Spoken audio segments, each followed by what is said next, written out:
Shalom Bapak Ibu Saudara yang terkasih di dalam nama Tuhan Yesus Kristus. Kita bersyukur untuk kebaikan Tuhan dalam hidup kita yang senantiasa memelihara dan menjaga kita di setiap waktu. Kita bersyukur untuk waktu ini kita akan melakukan pendalaman Alkitab. Kita berdoa.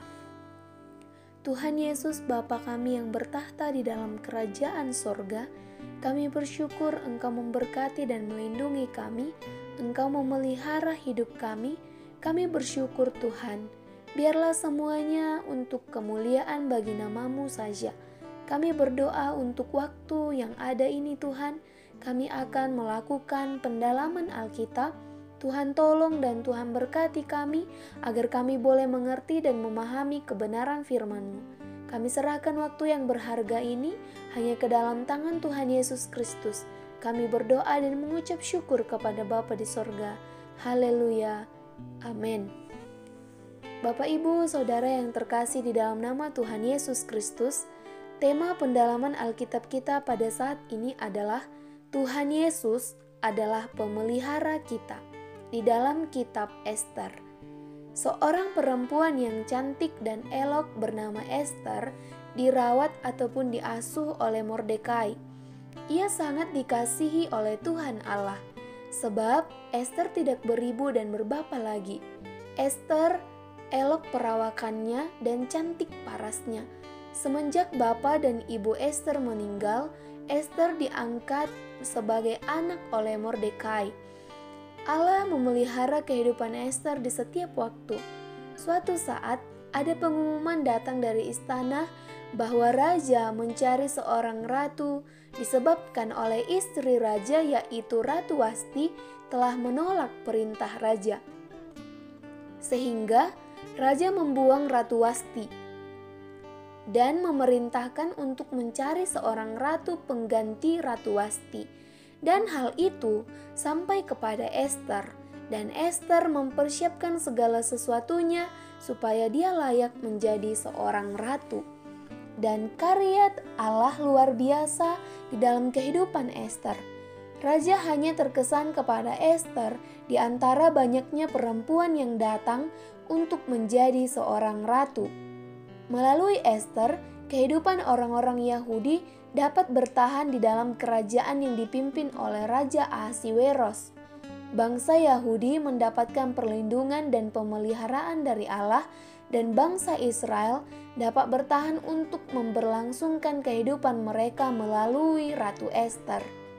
Pemeliharaan Allah yang sangat nyata kepada umatnya, yaitu melalui Ester. Demikian juga Tuhan Yesus datang untuk memelihara, melindungi, menjaga setiap orang yang berdosa. Dunia yang merupakan tempat berdiamnya orang-orang berdosa merupakan dunia yang sangat jahat, yang ingin menjatuhkan dan memasukkan manusia ke dalam hukuman kematian. Karena itulah yang diinginkan dunia ini. Tetapi Tuhan Yesus datang ke dunia ini untuk memelihara manusia dengan kuasa yang besar, supaya manusia tidak terjatuh ke dalam jeratan dunia yang jahat. Tuhan Yesus memelihara manusia di dalam segala hal. Tuhan Yesus tidak menginginkan manusia dihukum dan binasa. Melalui kedatangan Tuhan Yesus, manusia berdosa diangkat menjadi anak-anak Tuhan Yesus. Tidak lagi mendapatkan hukuman, tetapi mendapatkan berkat yang berlimpah di dalam Tuhan Yesus Kristus. Jika Tuhan Yesus yang sudah memelihara manusia, tidak ada ancaman maupun maut, bahaya dari dunia ini yang sanggup menggoyahkan manusia.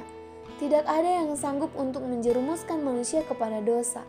Pemeliharaan Tuhan Yesus akan manusia tidak sama dengan pemeliharaan manusia terhadap seseorang. Tuhan Yesus sanggup mengetahui apa yang dialami oleh orang yang dipeliharanya, dan Tuhan Yesus sajalah pemelihara manusia yang kuasa. Di dalam pendalaman Alkitab saat ini, ada beberapa pertanyaan yang perlu kita jawab. Yang pertama, bagaimana Tuhan Yesus memelihara manusia? Tuhan Yesus memelihara manusia di dalam dunia dan sampai kepada kesudahan dunia ini. Tuhan Yesus yang akan menjaga, memelihara dengan kasih dan sebagai perintah Allah Bapa yang di sorga kepada Tuhan Yesus Kristus. Selama aku bersama mereka, aku memelihara mereka dalam namamu, yaitu namamu yang telah engkau berikan kepadaku. Aku telah menjaga mereka, dan tidak seorang pun dari mereka yang binasa, selain daripada dia yang telah ditentukan untuk binasa, supaya genaplah yang tertulis dalam kitab suci. Di dalam Yohanes 17 ayat 12. Tuhan Yesus memelihara dengan memberikan kehidupan kekal di dalam sorga, dan di dalam dunia akan mendapatkan kehidupan yang terjaga dan terpelihara dari jahatnya dunia yang begitu memiliki tipu muslihat, yang ingin memusnahkan orang-orang yang dikasihi Tuhan Yesus. Tuhan Yesus memelihara orang yang percaya dari serangan roh-roh jahat sehingga manusia tidak perlu takut dan khawatir akan hidupnya. Pertanyaan yang kedua, siapa saja yang dipelihara oleh Tuhan Yesus?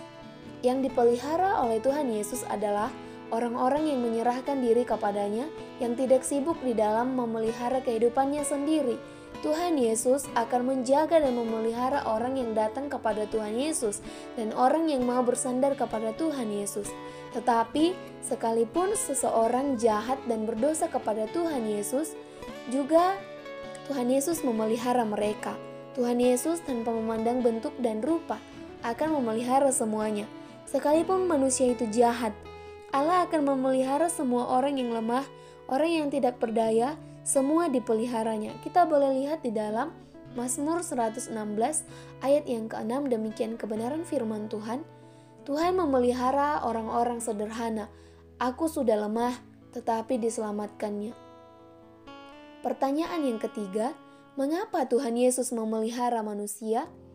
Tuhan Yesus memelihara manusia adalah karena Tuhan Yesus mengasihi manusia, dan manusia itu adalah lemah, tidak berdaya, tidak sanggup menjaga dirinya sendiri, sehingga manusia membutuhkan seorang pribadi yang sanggup untuk memelihara.